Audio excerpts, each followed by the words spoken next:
Hey Melissa, so I wanted to go over your logo with you because you actually have a really good concept. Sorry, I hope you can hear me. I was looking the other way. So you have a really good concept, but the problem is that it doesn't really show me that you know how to use the pen tool to create a simplified logo. So we're going to just try to do a quick video to maybe help you redo this, and then I'll let you turn it in for a different grade. So this is all good. The color is good, the concept's good. We just need to simplify because a logo, if you watch those two videos that were a part of the assignment, it needs to be simple because it has to go on, stickers, baseball caps, whatever it may be. So I'm going to go ahead and actually look back at your tracing so I can see where you were trying to do it. And you mentioned that it was making different lines. So let me show you what you can do when that happens. So it's okay if it makes different lines. You can also highlight everything and then right click and choose group, and that will make it one whole group. Now the other thing, like if you want to color it, and I try to color this in with Color Now, it's gonna color everything in it because they're not closed shapes. So what you can do is you can go up to Object, where is it? Live Paint Make, and that turns this object into a live paint object.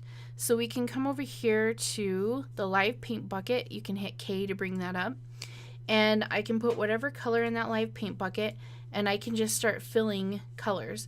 So I can go ahead and fill this color, and then let's take black for the eyeball, and let's do this for that. And so you can start coloring it that way. So that is absolutely okay. The other thing is to actually just create shapes with the pen tool.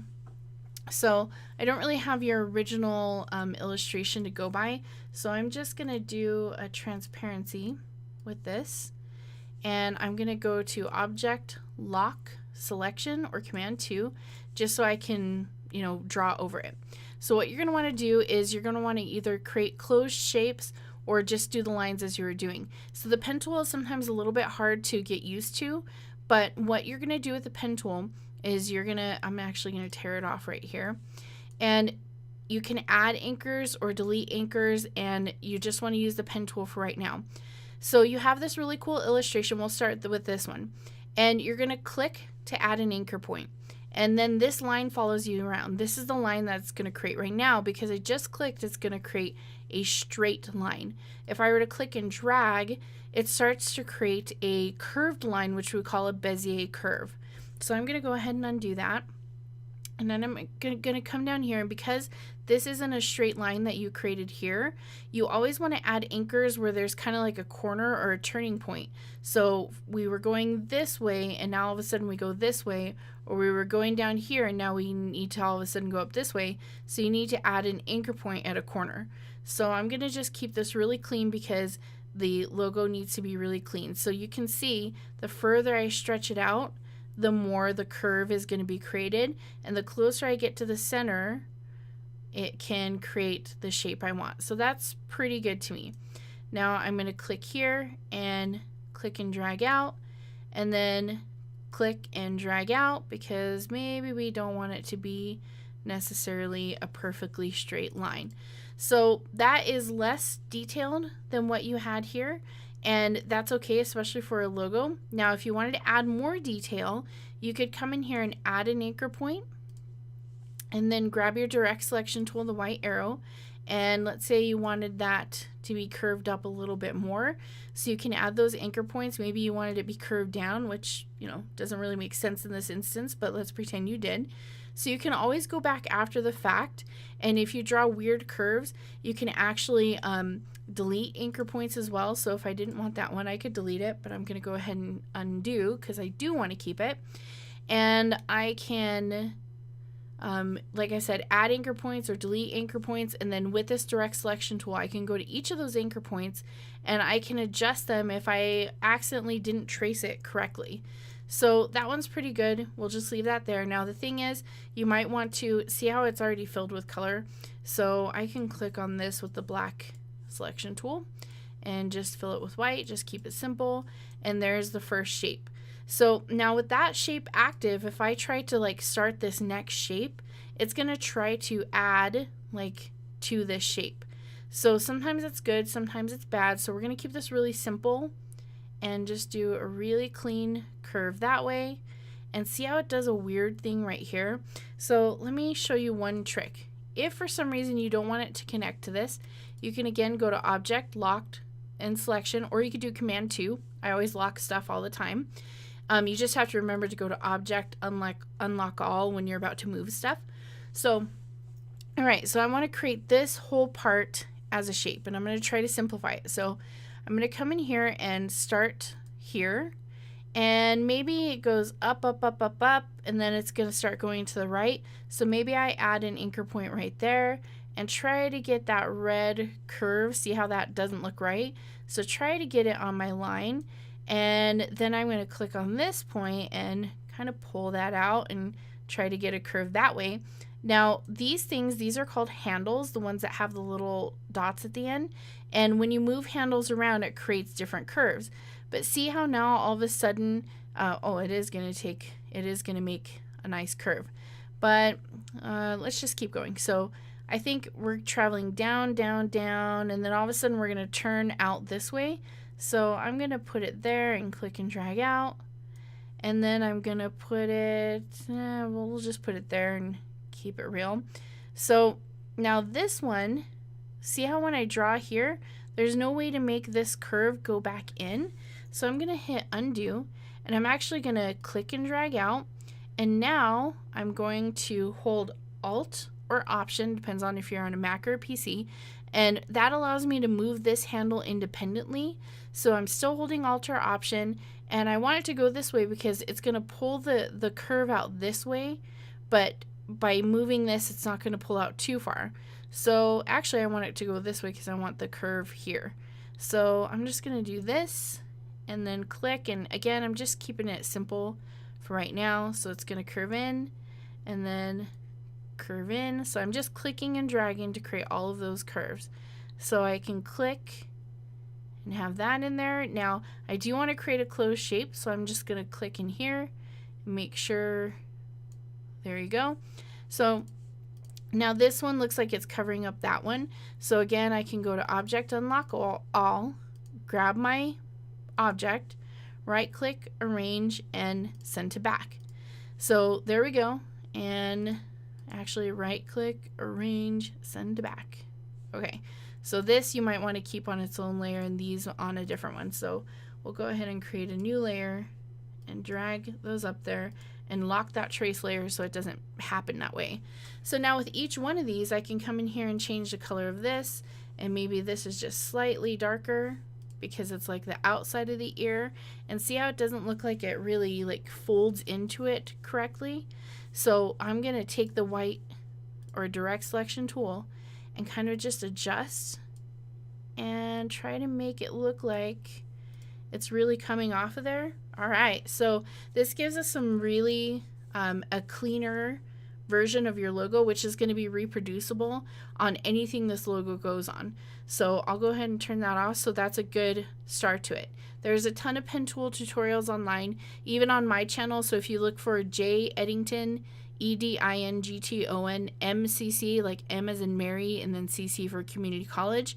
All the videos that I put in the class, especially those logo ones for the assignment, those are from that channel. And I have a couple of pen tool videos on that channel that really explains how to do all of this. So as you keep going, just keep doing those things. So I can highlight all of these and do Object, Lock, Selection, and just start creating all of these. So this looks like one big shape right here. So another thing you can do is that live paint thing. So you don't necessarily need to create closed shapes. So I'll show you what I do for that. So let's go ahead. I'm just going to kind of create this fast. So I'm going to click, and it looks like a dip right there. So click and drag.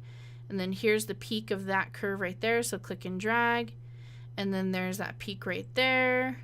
Click and drag. We're going to leave it like that. So again, this is going to create one. Anytime you see this where no matter what you do, it's not curving correctly, you can do Command or Control Z to undo. Do that last curve again, but now, without letting go of your mouse, hold Alt or Option and swing that handle up in the other direction so that it can pull that curve that way. So there's that. And then maybe I do want to keep this little curve and then click and drag and then click and drag. Well, I'm trying to figure out if these bumps are,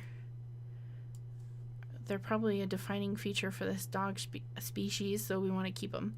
So anytime, again, there's a change in direction. So you can do all of these lines. See, I just told you I was not going to do a closed shape, and now I'm like building toward a closed shape. But I'll show you what I mean. So see how it's pulling again? So I'm going to do Command Z, click and drag to get that curve. Now do Alt or Option just to swing the handle up. And if it still doesn't create the right curve, see how it's still not doing it? I can again Command Z and then Alt and swing it up, and then it creates the good curve. So there we go, click and drag, and then we'll just go here and click and drag. So you're kind of thinking to yourself, okay, what do? I don't want to close the shape. It's fine that these lines disconnected. Well, you can stop drawing by holding Alt or Option and just clicking away from your object. So if I highlight, I'll go to Object, Unlock All, and I'll highlight all these, and let's pretend I didn't have any fill color. They were just white, okay? So, and we can actually say no fill color, so they just look like lines like you had earlier. So I'll turn off this trace real quick. All right, so there are objects, and there, see, we have this like overlapping line. So we wouldn't normally have that if I had just been creating lines like you were instead of closed shapes. But I can do the same thing. I can highlight Object, let's see, god dang it, Live Paint, Make.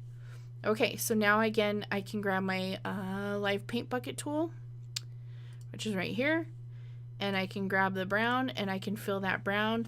So that's why you wouldn't actually have this, you know, this little area right here if you were doing it just line by line.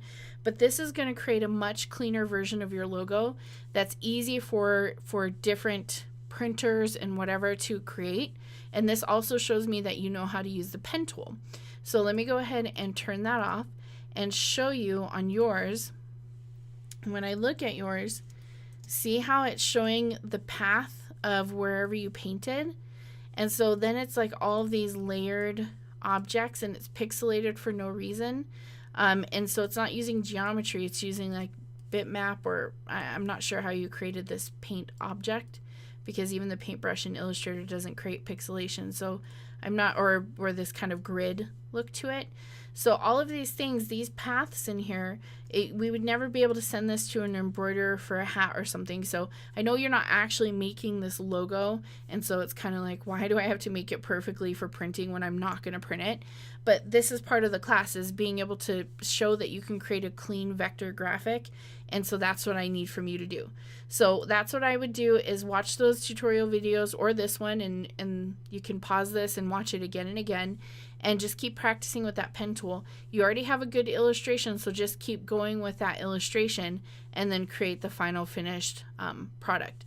Now, in terms of the actual text, again, all of this, like these spikes and dots and stuff like that, it's unnecessary. So especially for a logo. So if you can just keep it as simple as possible, only have the things you need, I would keep it like, well, let's undo that. We're put all those pieces back there. So let's turn that back on and get rid of this, and then turn the business name on. And instead of having, where's the appearance panel? Window appearance. It popped in there. We're going to turn that pucker and bloat. That's just a clean logo that we can use now. So we can make it a little bit bigger so that it's about the size of his face, so it looks like it's purposely kind of intentionally cutting off his face right there. And that is a much better version of your logo, because, and you had all the good choices. You had a good font that was friendly, you had good colors, you have a good illustration, or like what will eventually be a good vector illustration. It's just trying to get that clean, see all those lines in there. Yeah, we can't have logos that do that. So hopefully this video helps. Email me if you have questions.